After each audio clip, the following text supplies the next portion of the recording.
今天表我巴萨基，万雷雷的伤害，万雷雷的伤害，万雷。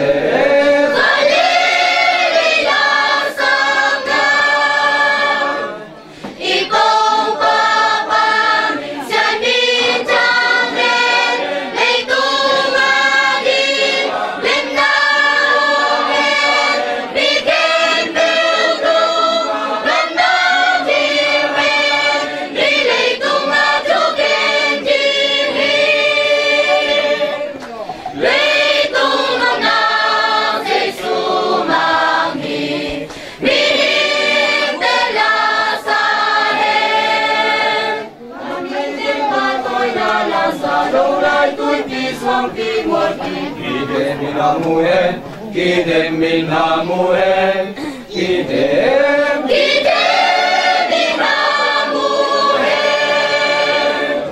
Itong Papa sa minjangen, itong aking linamuhen, bigyan pelutong manatiwen, pilay itong matukin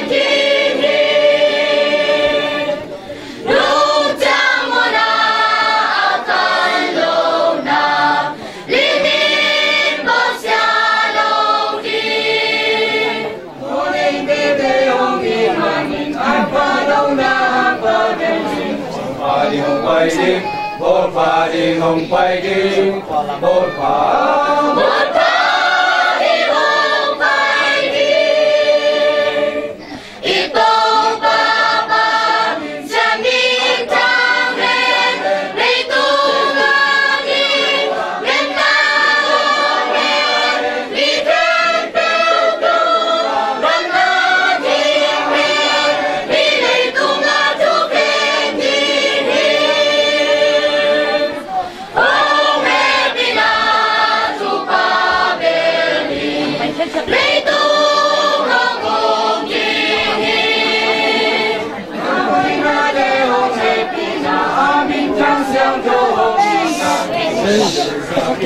we can feel taste like we can